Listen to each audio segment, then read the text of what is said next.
Bismillahirrahmanirrahim. Wa anna adapun aku alladzi ialah orang hajartu yang telah meninggalkan aku ar-ruha kepada roh. Aku adalah orang yang sudah meninggalkan roh. Itu terjemahannya ya. Maksudnya itu apa? Apakah mungkin kita meninggalkan roh kita? Mungkinkah kita terpisah dengan roh kita? Oke ya. Pertama, ada kemungkinan kita terpisah dari roh. Kapankah itu? Yaitu ketika kita sudah tidak menggubris lagi apa yang dikatakan oleh roh kepada diri kita. Roh kita pasti membimbing kepada petunjuk, membimbing kepada Allah. Tapi kebengalan kita bisa menjadikan kita terpisah dari roh itu.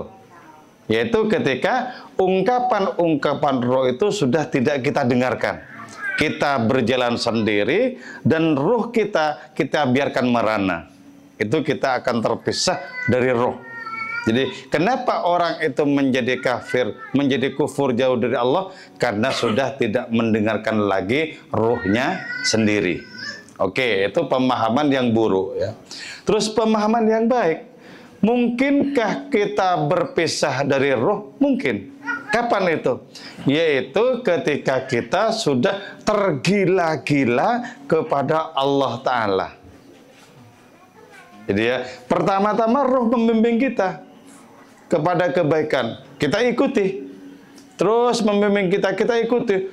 Ketika membimbing kita dengan cinta, kita menjadi tergila-gila kepada Allah Ta'ala. Dan kita meninggalkan roh di belakang diri kita. Jadi dengan demikian, betapa pentingnya sesungguhnya diri kita itu berjalan dengan kekuatan cinta, dengan kekuatan rohani, sampai kita tinggalkan roh kita di belakang diri kita.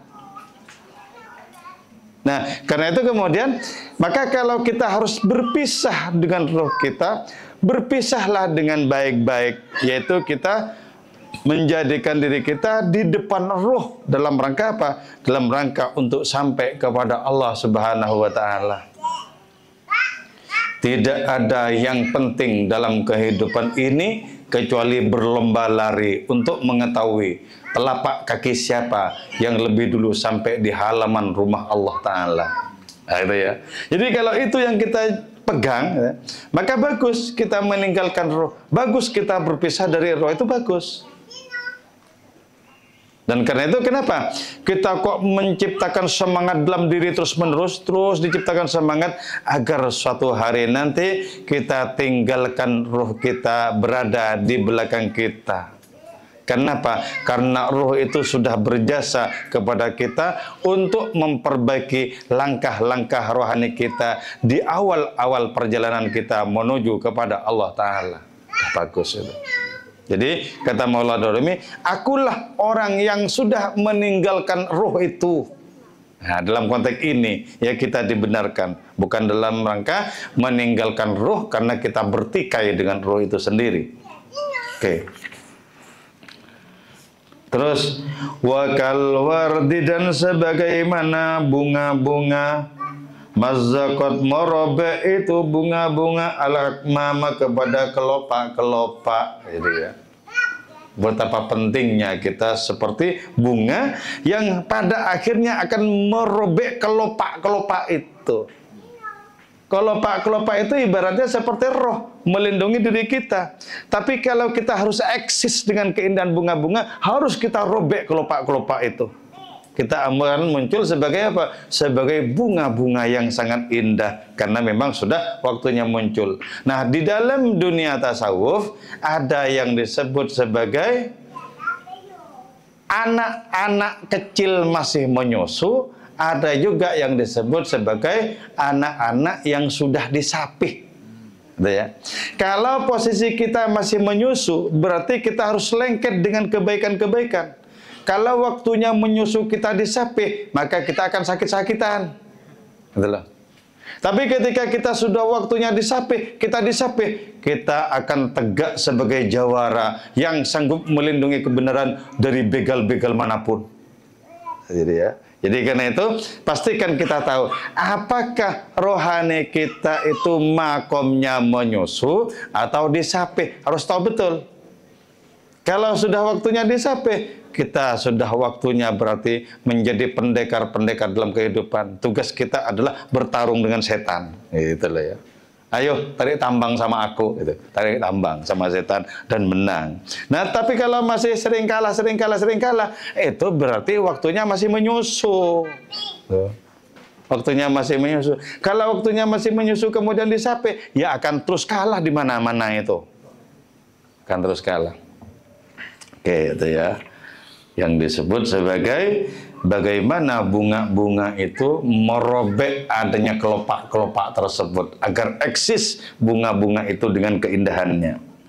Wa min huna, dan dari sini faqad shara, maka sungguh telah jadi akli apa akalku, wariban ialah asing, an ruhi dari ruhku. Nah, ada perpisahan antara akal dan ruh, yaitu ketika dengan akal ilahi, akal rabbani kita menjadi terdepan, berpisah dari roh.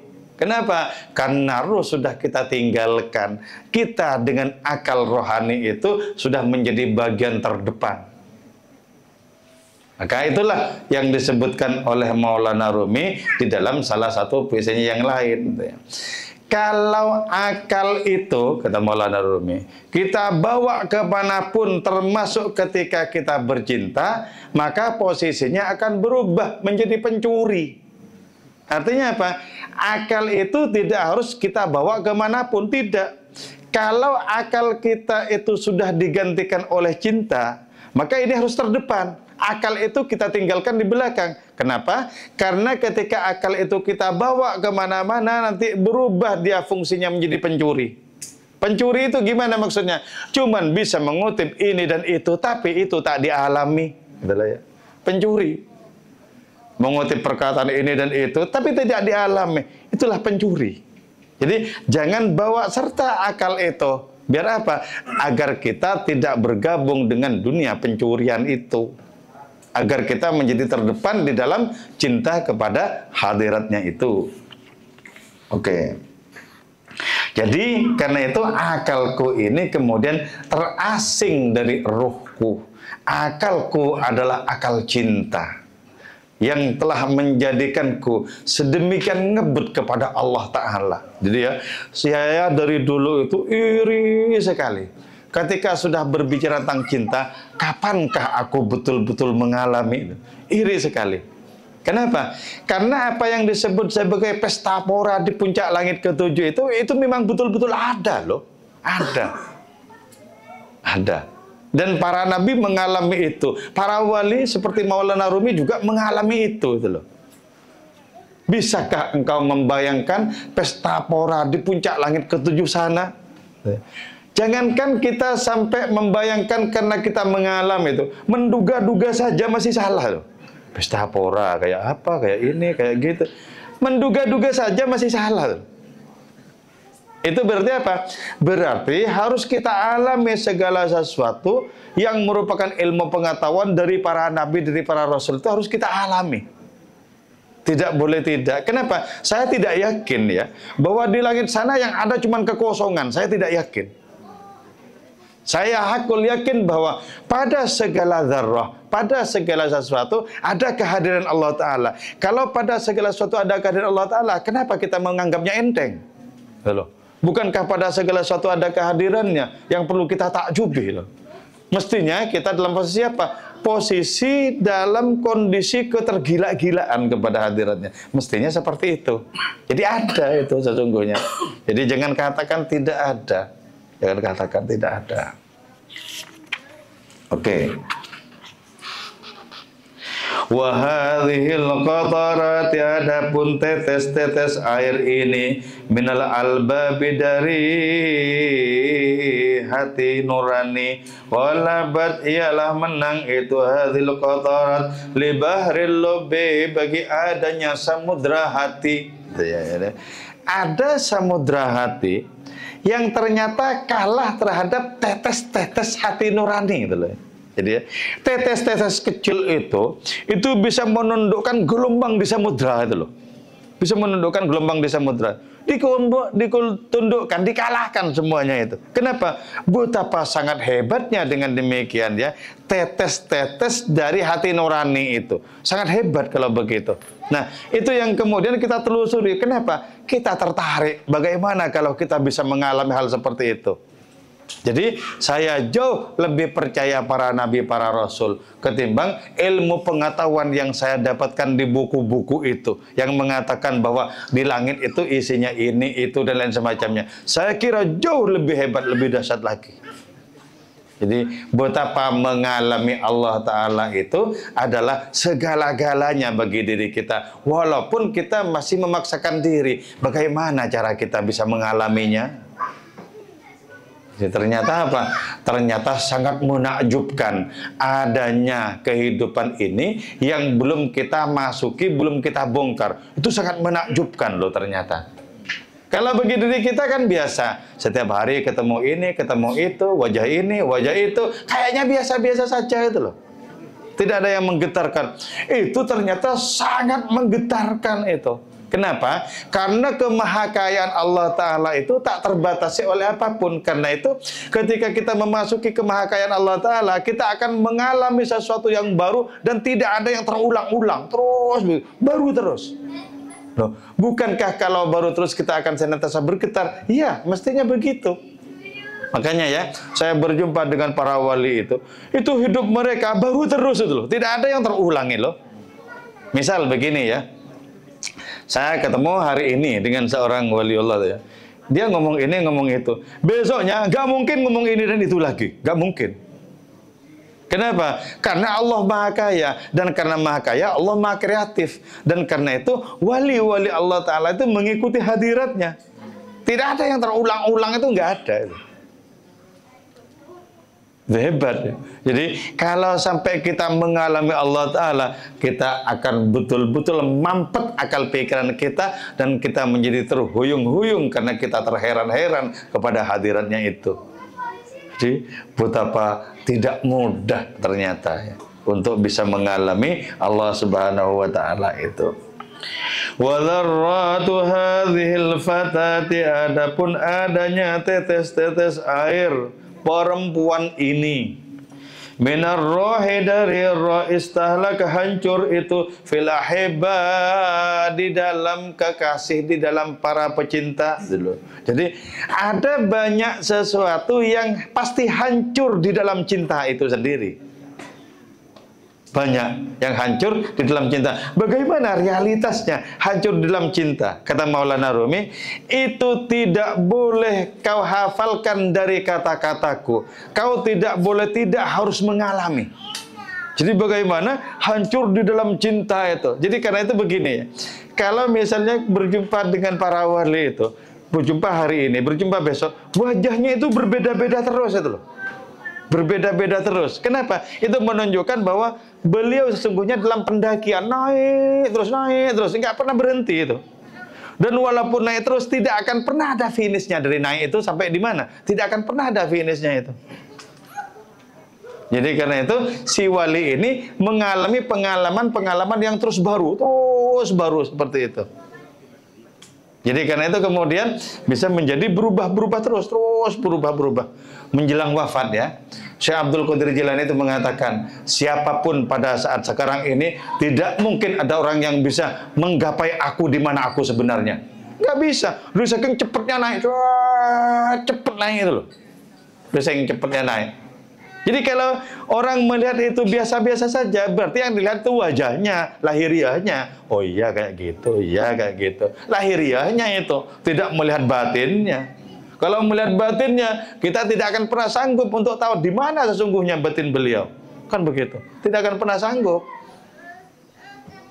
Penglihatan kita kepada langit pertama saja nggak nyampe kok. Bagaimana bisa sampai kepada tahapan rohani orang wali? Gak akan pernah sampai. Di situ kita akan apa? Akan merasa terheran-heran. Ya Allah, ya Allah, ya Allah. Jadi segala-galanya menjadi semakin terbuka untuk diri kita. Dan semakin terbuka, kita semakin tidak paham di manakah sesungguhnya batas mereka. Semakin tidak paham. Makanya di sini disebutkan adanya tetes-tetes air dari hati nurani itu mengalahkan adanya gelombang samudra hati. Dikuasai samudra hati itu.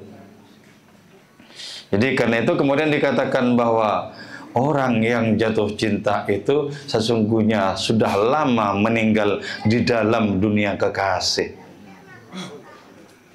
Jangan tanyakan kepadaku tentang Laila. Akulah Laila, kata si Qais itu loh. Masa kamu Laila? Bukankah kamu Qais? Akulah Laila. Jadi sudah hilang kekoisannya karena jatuh cintanya sangat sublim kepada Laila. Hilang sampai. Loh, bagaimana kita bisa memasuki dunia yang tak terpahami seperti itu? Coba. Itu hebat itu. Dunia cinta seperti itu dunia yang sangat hebat. Yang akan menjadikan kita senantiasa melek, terbelalak terus-menerus, kagum tiada henti. Ya. Jadi betapa dunia cinta keilahian itu sangat menantang diri kita. Fali asmut, maka hendaklah diam aku. Ini ciri-ciri dari puisinya Maulana Rumi. La nihayata lihadzal kalam. Tidak ada akhirnya bagi penjelasan ini. Fali asmut, maka hendaklah diam aku. Kenapa? Ini kalau dilanjut-lanjutkan sampai umurku habis, puisi ini belum rampung. Jadi makanya kemudian kita tahu bahwa kenapa puisi-puisi Maulana Rumi itu sedemikian melimpah ruah. Oh, itu bukan akhir loh. Itu baru permulaan dari dunia cinta itu. Andaikan aku masuk dalam dunia cinta, maka aku menjadi malu terhadap puisi-puisiku. Dan lenyaplah segala kemampuanku untuk mengungkapkannya. Jadi betapa sangat hebatnya dunia cinta itu sendiri. Wala amur, dan hendaklah memerintahkan aku, wala akhafu, dan hendaknya memandang ringan aku, hadza syam'a, terhadap lilin ini, hadza syam'a alladzi fi nurihi yatahawwalu syamsu wal qamar illa fi rasyatain. Allah, ya. Lilin ini, lilin cinta ini, ya, sanggup menjadikan matahari dan rembulan berubah menjadi ngengat. Dulu. Jadi makanya begini kata Maulana Rumi itu. Kalau orang karena cinta lantas orang itu begadang, dan di pagi hari orang itu wajahnya pucat, ketahuilah wajah yang pucat itu telah sanggup menjadikan matahari dan rembulan malu karenanya. Bukan wajah sakit itu. Oh, dikira wajah sakit. Bukan.